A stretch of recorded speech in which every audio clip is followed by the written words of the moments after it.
I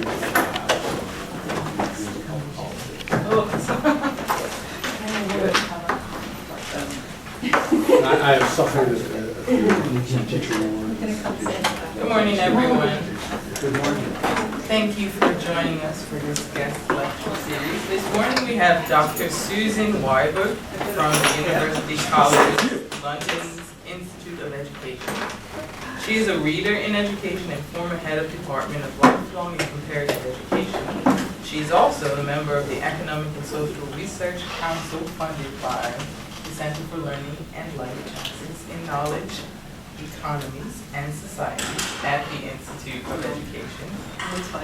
She is the program leader for the Masters of Arts in Comparative Education.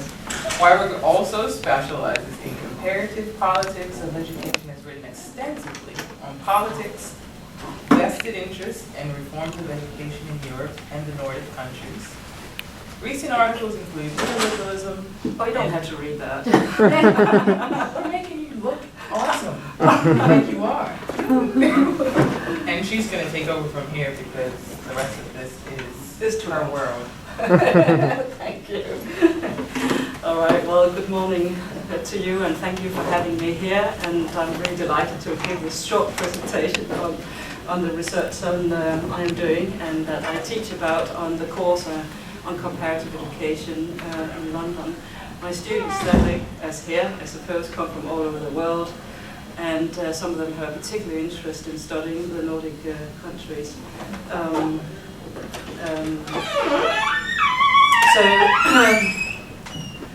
So what I would like to talk about is mainly the Nordic countries, but also England and how they have introduced market-oriented reforms.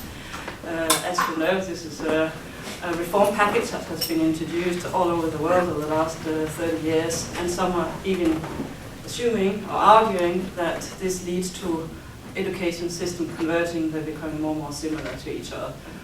I argue the contrary.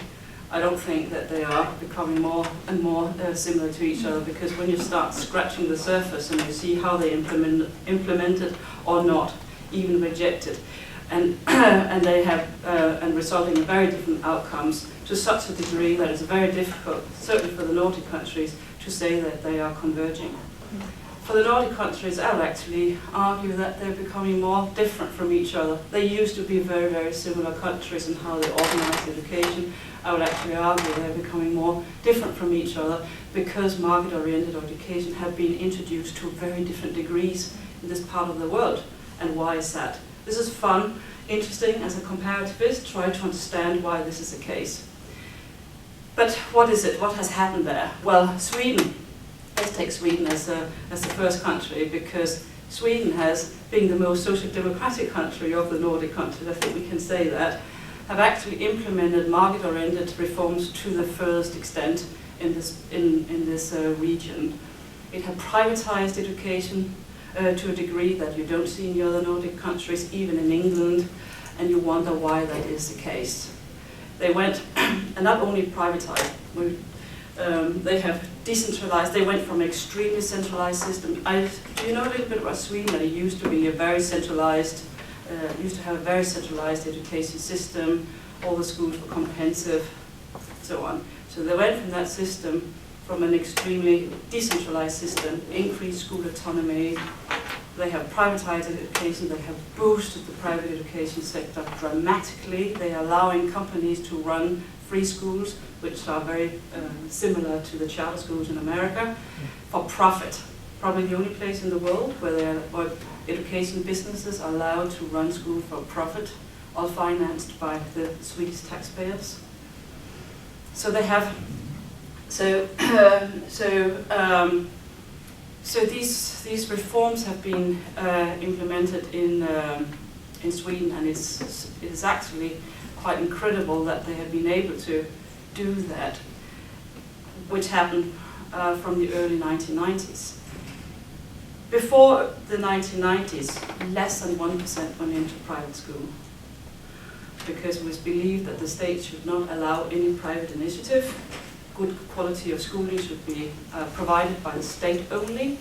and in a centralized fashion. There should not be allowed much autonomy to teachers in schools. That was the ideology in order to create more equal educational outcomes. That has been a very strong program in Sweden in the 50s, 60s, and 70s, 80s, but in 1990 it all changed. A new government came in, a right-wing government, and they changed all of this, and then introduced or started the decentralization process and increased school autonomy, as well as allowing these free schools to be set up by not only by all sorts of non-state actors. What happened in reality was it was mainly businesses who started these schools for a profit, and they have expanded quite a lot in Sweden. There are now 12% of children enrolled in free schools at lower secondary level, and 24% of pupils enrolled in free schools at the upper secondary level, at high school level. The big expansion of private schools. So why could that happen in Sweden? It's just a contradiction in terms, and it's even more of a puzzle when you compare it to, for example, Denmark. Denmark has had 19 years of conservative or center-right government in recent history, and they have not privatized education to the same degree as in Sweden, hardly at all. And they certainly do not allow any free schools to be run by companies for profit. The free schools in Denmark are only run by parents or religious organizations or charities, so not for profit. So it's a very different kind of free schools that you have in Denmark. But you had 19 years, this is a contradiction, you had 19 years of center-right governments, and they were certainly pushing for market-oriented reforms. They certainly did, but it did not really happen to any extent. So that's another puzzle in itself. How do we explain that? Then we continue to Norway, for example. Norway, there was indeed a right-wing government who allowed free schools to be set up, also by Swedish companies to move just across the border.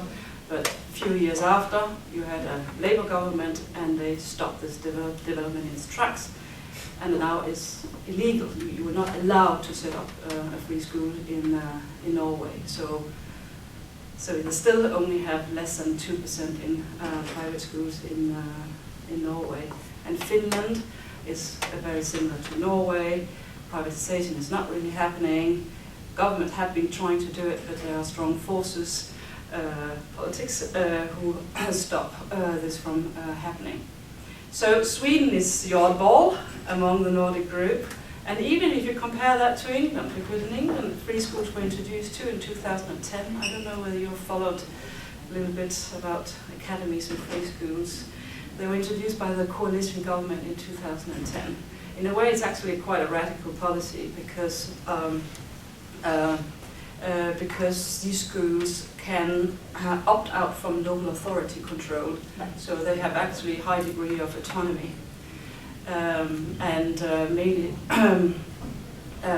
So the academies are mainly converter schools, that means it's already established secondary schools, comprehensive schools, which have been changed converted to an academy. And the free schools, they have been very slow to develop. Actually, they met an enormous amount of resistance in England. And you find that as a surprise, because England is a country which has really pursued market-oriented reforms since Margaret Thatcher, to a degree you don't see anywhere in Europe, even in Sweden. But yet the free schools have caused so much controversy, with the result that not that many have been established. It's starting now. You see growth in them now, but not to the degree that you see in Sweden. So you can see that these big differences, same policy, you could say more or less same policies, but very, very different outcomes. And how do we explain these? How do we explain these differences? We of course have to look at, in my view, at party politics. You have to look at how the political parties are how they are positioned on the right wing axis.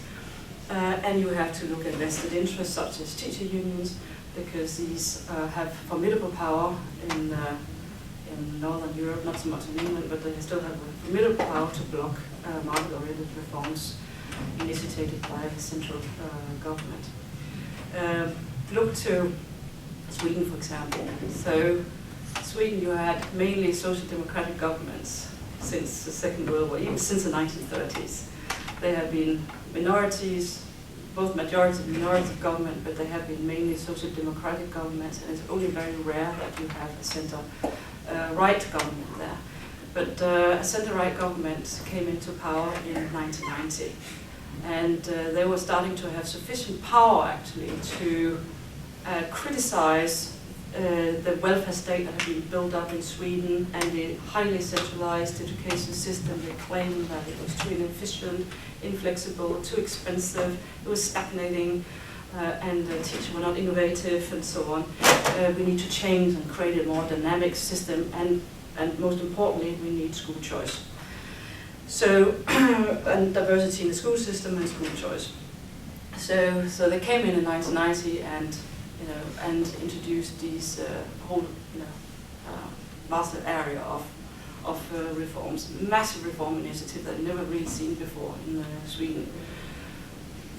But then 4 years after they left government, the Social Democrats came in.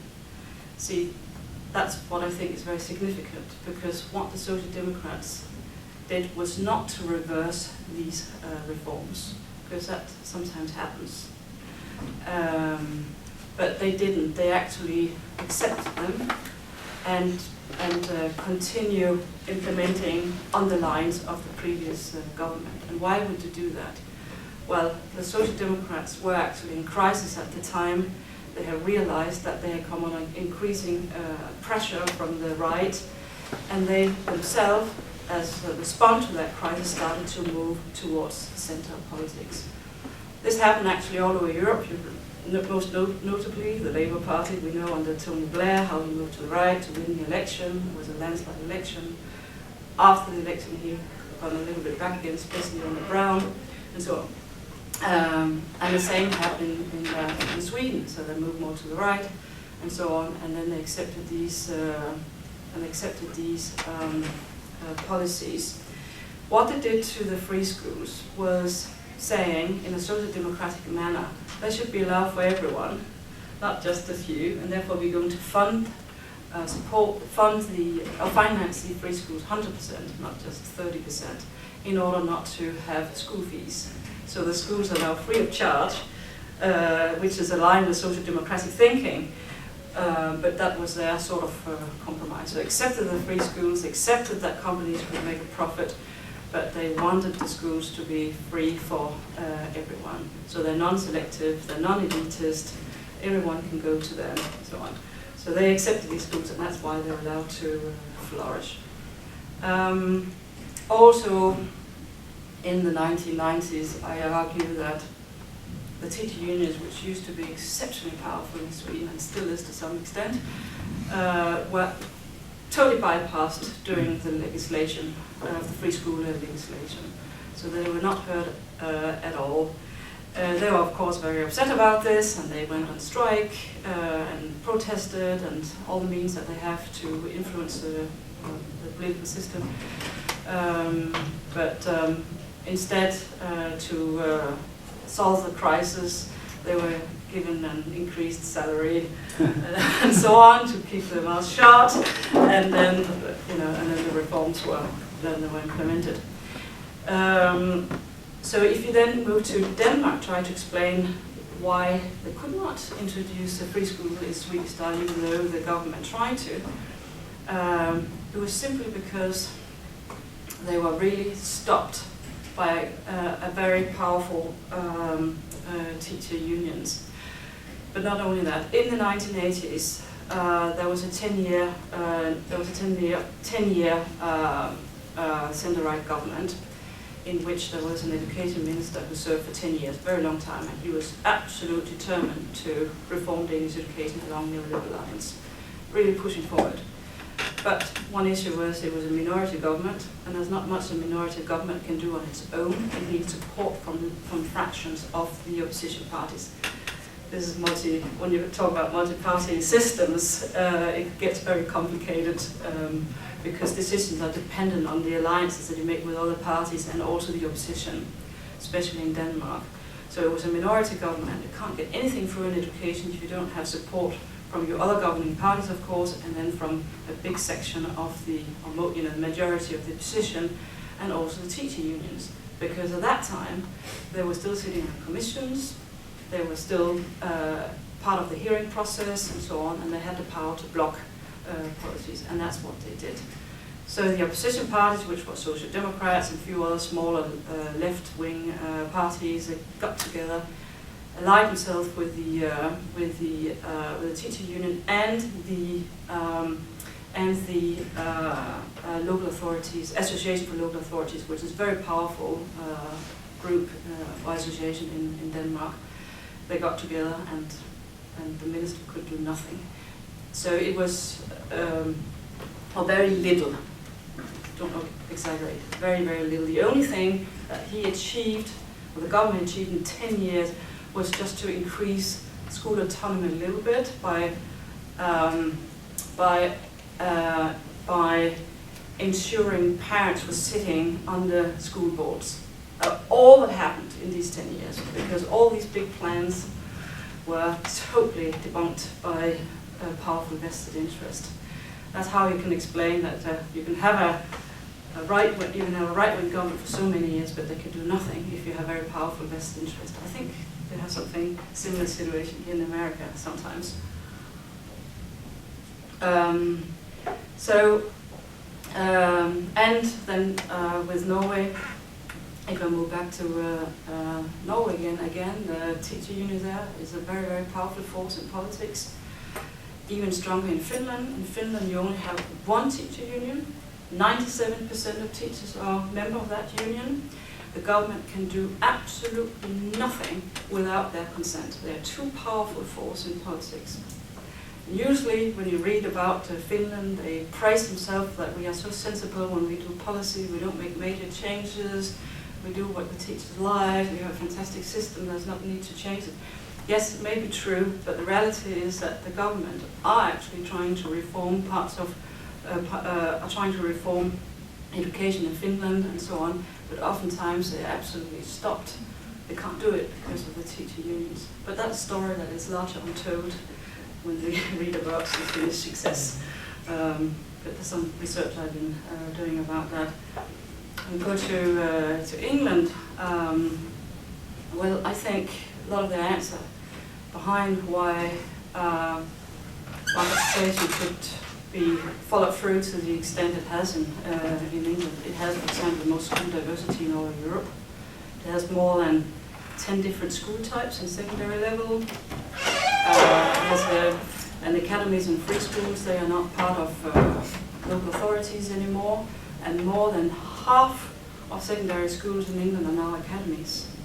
That means half of the schools are now independent, autonomous schools. They're not part of local authorities. Their role, the power had diminished radically because of it in a very short period of time. And why could that happen? I think a lot of the answer is the absence of powerful unions. You don't have a multi-party system. You have I call it two and a half party system.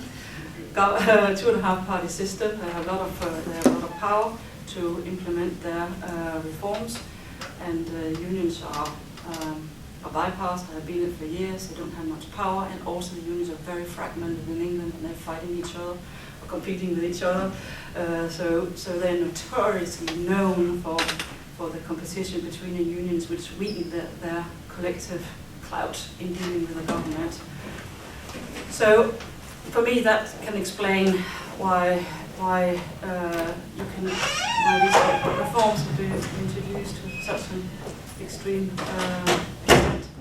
There's a lot more to say to that, but do you get the general pattern of what is happening? And anyway, so just to sum up, I don't think that education system converging in Europe, they're actually still very different from each other. They're still very distinct in their characteristics. And when we talk about the market-oriented reforms as such, the variation, the degree to which they have been implemented, which are very different across the Nordic countries and the UK. Let's talk about France and Germany too, where they have hardly been introduced. I think can be explained mainly by looking into party politics and vested interest. So, are there any questions or? Yeah. So you say the schools are free to the children who go there. Yeah, in Sweden. And then, but the companies make a profit. Is that from the taxpayers? That's from the taxpayers. So, it's very controversial, and it still is. It's been allowed now since the early 1990s. But now it is actually changing. Now you have a social democratic government, and there's been a lot of debate about how much profit they should be allowed to make, because the issue is that many of these companies, it was more important for them to make profit than actually deliver quality of education, and I think that was a mistake in Sweden, that they allowed this free schools to be established by all these new non-state actors, but there was no accountability system. So there's not set up a national evaluation institute or inspection to actually evaluate the school in order to see whether they actually deliver quality. It's starting now, recently. So you have more school inspection, but it doesn't happen very often. Every 4 years and so on. You can say that that's not enough, considering how much freedom the schools have to. They have. So they're trying to regulate it more. So for example, they have to follow the national curriculum. They have to follow the national regulations, which are for also the state schools. They now apply to the free schools as well, and so on. There were many. Just to give you an example of what this free school got away with, I know there are similar stories here about the charter schools. So, for example, they didn't have to provide proper facilities. So, oftentimes you would have schools without laboratories, no art studios, no playground, no school nurses, no libraries, because all that is very expensive to provide in school, but that was simply not provided. And oftentimes the schools were in an office block or something like that. They were not really meant for school and so on. And then they start to go bankrupt as well. They're not fun, even though they got a lot of generous money from the state, and went bankrupt. There have been some stories lately about some big chains going bankrupt and so on. And what does a municipality suddenly do when they have thousands of kids which need to go to other schools? So it's been quite chaotic. So we have all these stories, and that has now led the government to regulate it more. And they just, like last year, established a commission to look into the profit motive. Just now, after all these years, looking into the profit motive and to find out how much money should actually be reinvested into the schools. So, but it's happening now. So, yeah. That was part of my question. So my question is, the accountability that is coming towards these schools, is it going to be more of the inputs, right? How much are we putting into the schools financially to make sure that they're, providing the appropriate resources or appropriate services, or is it more of the how they're doing on the outcomes and? The evaluation in Sweden, the way they have set it up is input and processes. So they look more into how the school, of course, is run, and support the teachers in becoming better teachers and so on. So it's more like they see evaluation as a pedagogical tool to improve the practices. That is a very different approach than, for example, how the inspection system works in England, where they they also look at the school, how it's organized and the process and so on, but it's very outcomes based. Absolutely. But you don't see that so much in Sweden. One of the reasons behind that is, again, the teacher unions, which have been very influential in deciding how the evaluation of schools should be carried out. now, I have a second Yeah. question, is, right, we talk a lot with charter schools and private schools and magnet schools about the different types of students who are accessing Yeah. these free schools, so I'm wondering if maybe there's any research that says, the types of students that are in fact taking advantage of it. Yes. Oh, yes. Yes, there is for Sweden, of course, because they have now been, had it for many years, and what it shows that it is.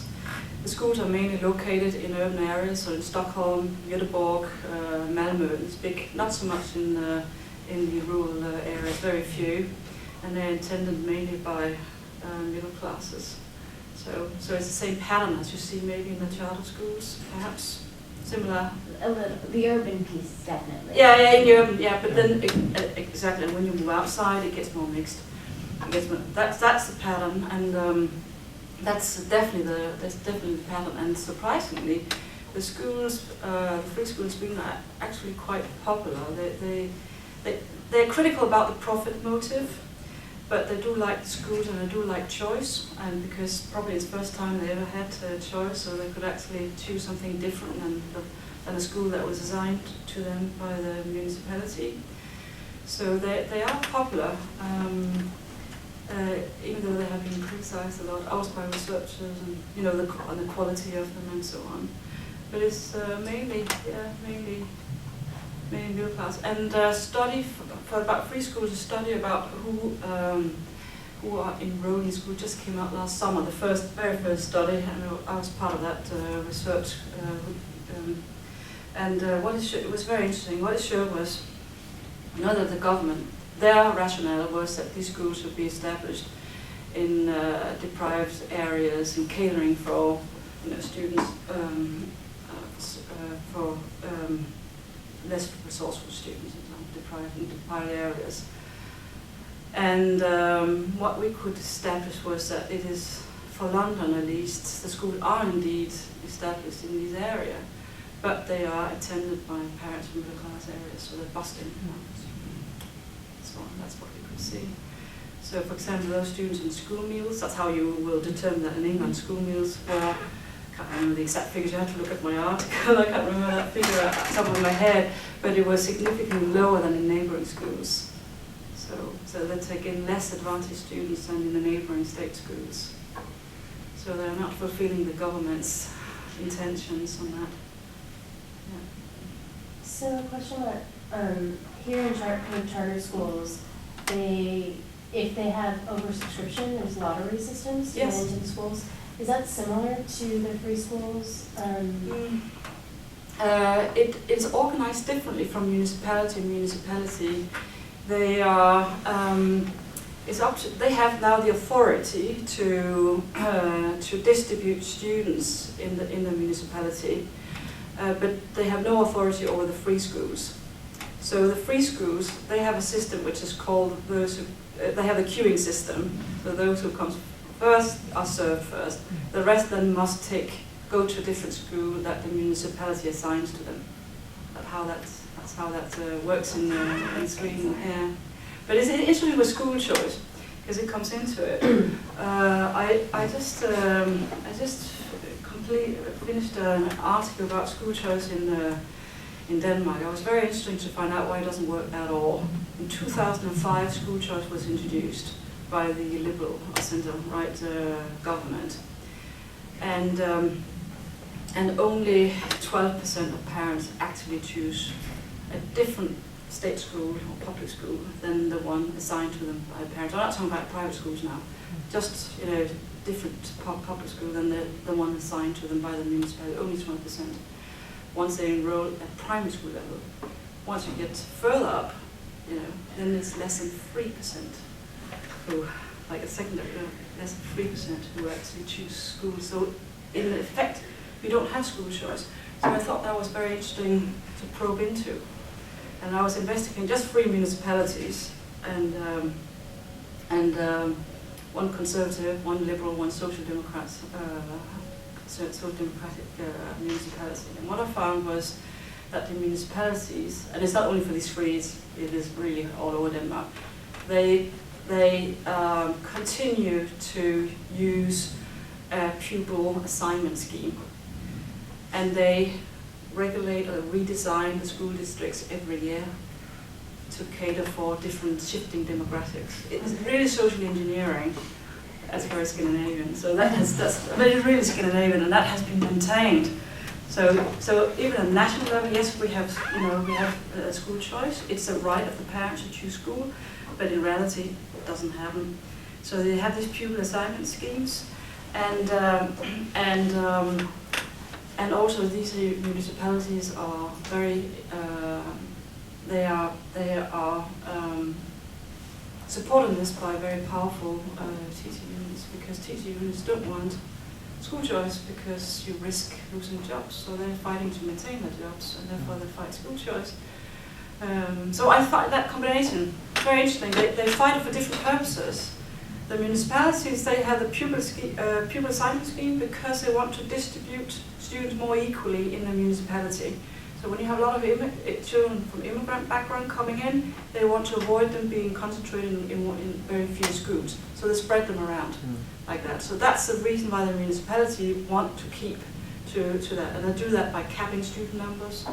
So they say that you can only have maximum 24 students per class, and they enforce that. You can't have more.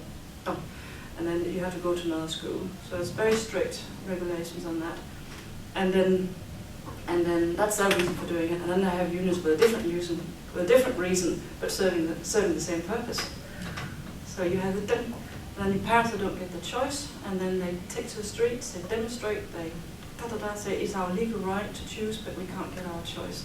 Municipalities and unions say too bad. So you have this fight going on. But what I really realized how powerful vested interests are in education, and they should always be including when you analyze policy. Yeah.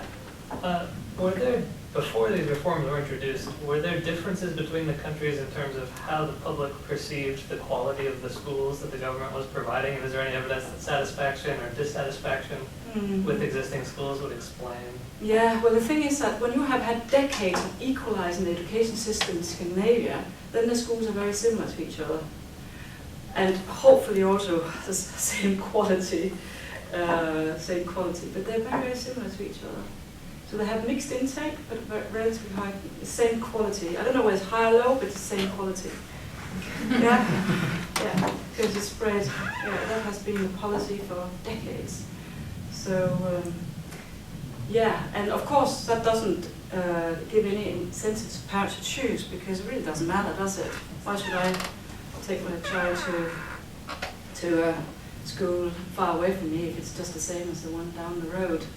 So they're not incentivized. But we don't have any figures on how many parents actually rejected from municipalities. It would be interesting to know how many parents actually rejected their choice. I would like to know that. It would help me getting a better picture of what's actually happening at local level and so on. But I was in Norway not a long time ago, and I asked, I met a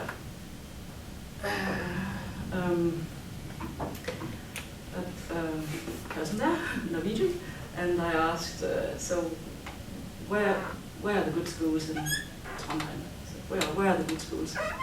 And he didn't understand my question. What do you mean by that? They're all the same. It's a very interesting reaction. So what do you mean by that question?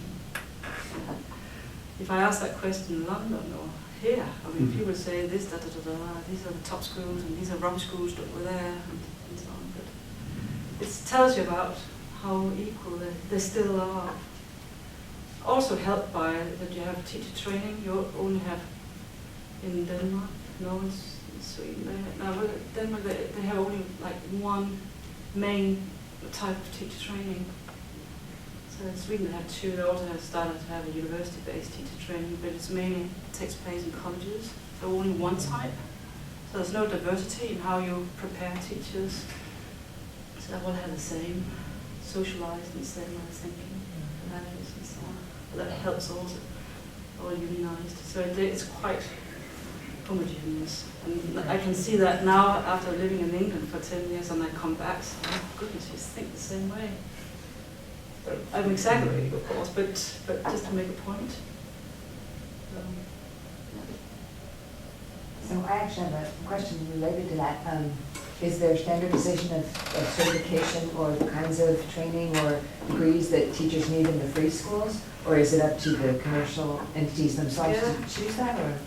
They are allowed to hire non-qualified teachers, and they do that to. This is in child schools, isn't it? So they do that because they're cheaper. So they will have less experienced teachers in the free schools. They'll have younger teachers because they're cheaper, and they will have a higher proportion of qualified teachers working in the schools. And the same with free schools in England. They also allow unqualified teachers to teach in the free schools, and they hire them because they're cheaper. So we don't have the figures yet for how many. It's not known, but we did a lot of interviews with free schools over the last year, and we could certainly tell that this is a practice that we do. Yeah. Is there standardization then for student achievement at level? Is there, I mean, how do you measure? Yeah, well, we don't know that for free schools yet because it's still too new. So they come up next year.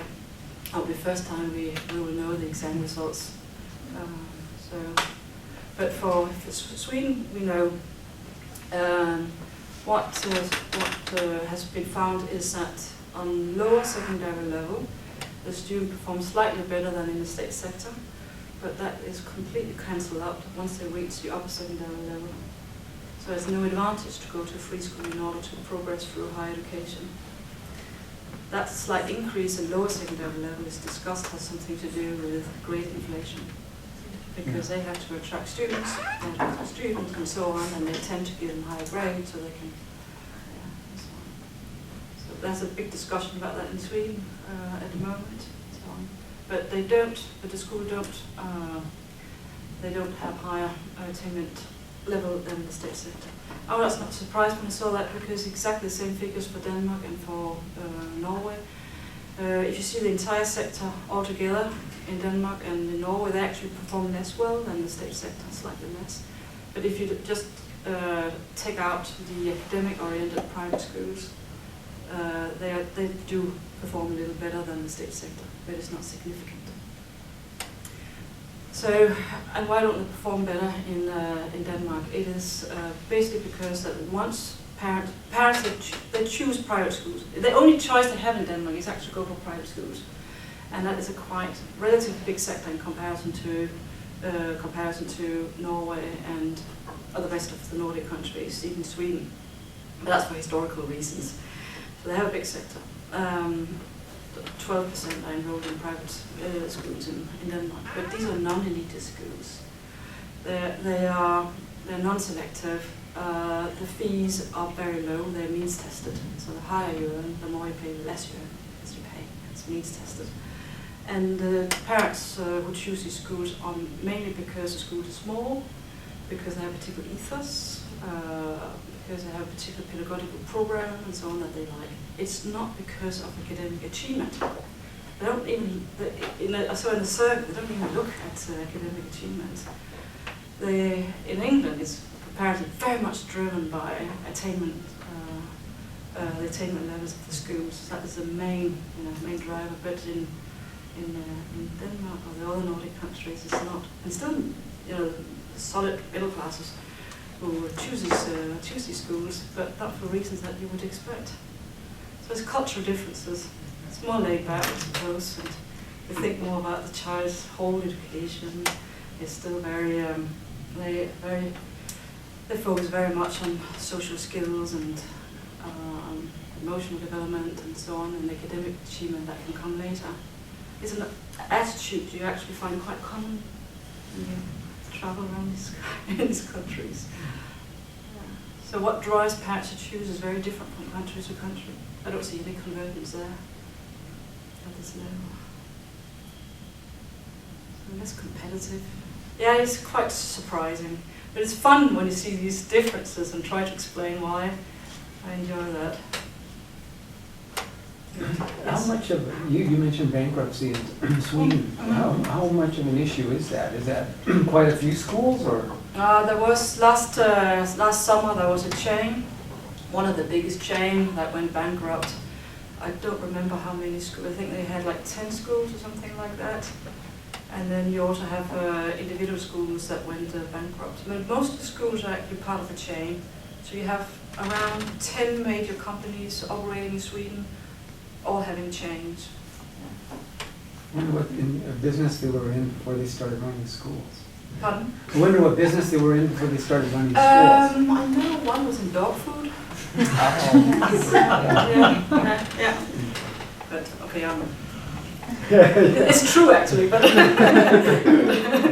but it's something that's interesting to investigate, to look into these companies, their background, what they're doing, their expertise, and so on. But it's difficult because it's difficult to get access to information, their turnover, for example, and how they make the money, and so on. It's very shady.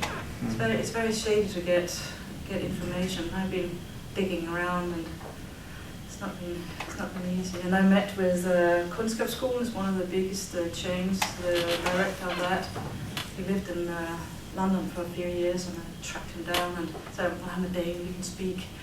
But I didn't get anything out of him. It's difficult to get information. Yeah. Yes. So as these new market schools sort of infiltrate in, do state or municipal schools have to close down because enrollments shrink? And then what happens when these schools go bankrupt and now you have chaos. students? It's very, very difficult. Well, in England, we know the big discussions at the moment is when free schools are established in an area where there's already surplus of school places. They create a lot of competition. They disrupt the whole, ecosystem of schools, of course, and you have all these surplus places which still needs to be funded. So there's a lot of anger that because of wastage of public money in the name of competition. So that is really an issue. So that's what we could really feel when we went out to these free schools. Where free schools were, but according to, if you had to trust the education department, most of the free schools are actually in areas where they're needed, because there are now big need for, because of demographic reasons, there are actually big need for new schools in England. So they come at a time where they actually needed new schools, not new schools, but no school places. So instead of expanding existing schools, they're just creating new schools because they think this will create a better dynamic, whatever reasons they have. That's the model they've chosen. So they channel a lot of money into the free schools. And they claim, the Department of Education statistics claim that most of them are actually in areas where they are needed. But we have been visiting areas where they're not needed.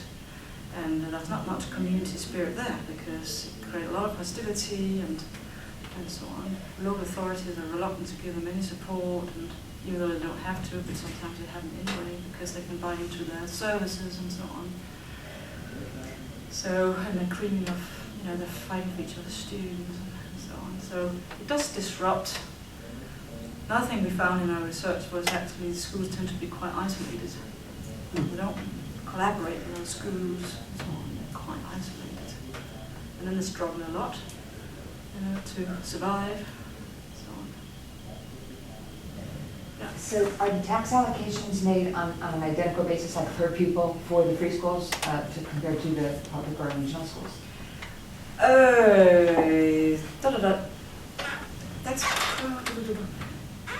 That's a really, really complicated question, how they are funded. But I know that for the free school academies, they were given some tax credits. And that was to motivate them to convert to academy status. So there are some financial advantages in converting. But whether they get the same amount of money is attached to it, I actually don't know. I assume it's probably quite similar, and then special needs students will get more money. I know that schools in disadvantaged areas will of course receive more money, and so on. I think it's relatively my understanding is relatively equally distributed. Even in England, you don't see much discrepancy, actually. But I need to get the figures for you. Same in definitely Scandinavia. That's their funding formula. They have a different funding formula. They allow the municipalities two different funding funding schemes. One scheme is that the municipalities give the school amount of money. The amount of money depends on school classes. But school classes independent on number of pupils. Yeah, so they can.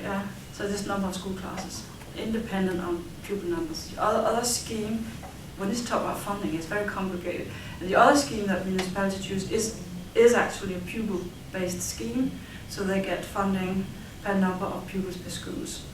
And this, of course, creates more competition between schools because they need a certain number of pupils to make sure that the school is viable, so on.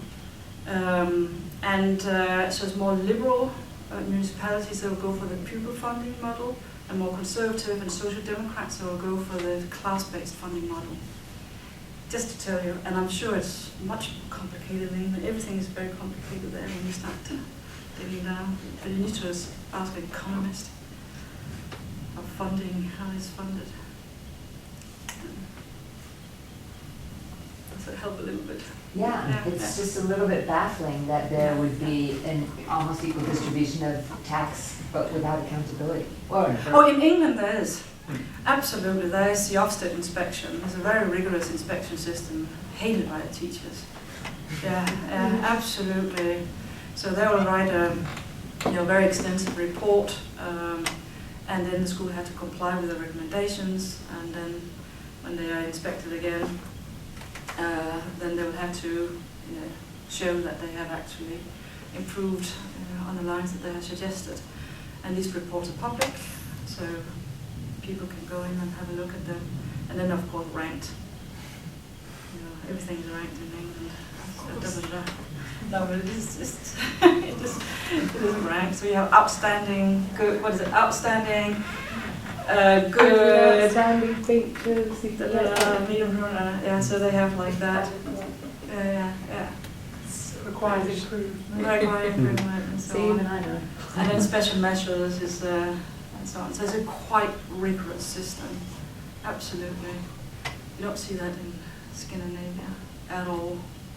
Totally different evaluation culture. Is very new. It's just started. It's fought against by the unions that don't want it. So you ended up with a more softer take on evaluation. But not in England. You have a very rigid accountability system. Culturally apropos. Pardon? We're just culturally apropos. There's so many differences how these are organized. They seem to have just different education philosophies, country by country, which would explain why. The different social feelings in terms of just the way that they operate in space and in the way they interact as a culture. Yeah. So you would expect that a British system or British design system would be significantly more rigid than the other more airy and free-flowing European countries. You still feel 70s. No, there's a different culture there. I experience that very, very clearly.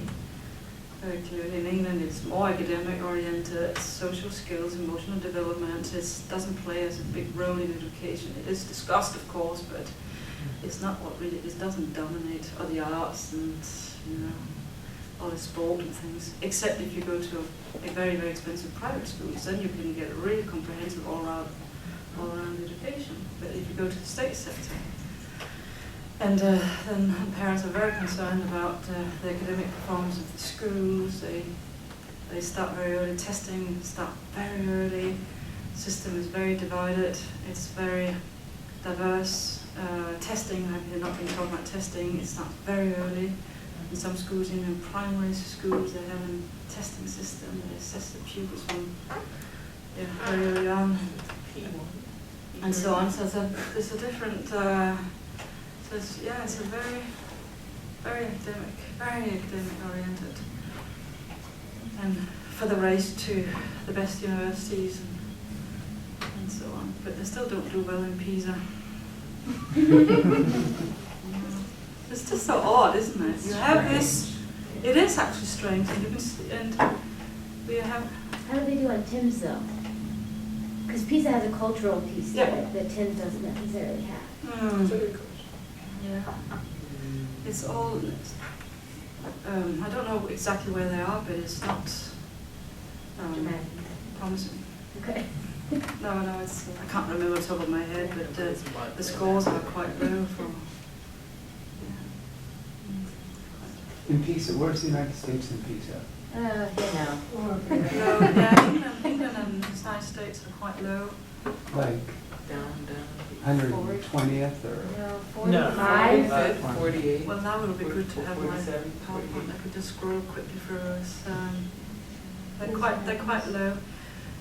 They're quite low. German is quite low because it has a very selective system. So German is very low as well.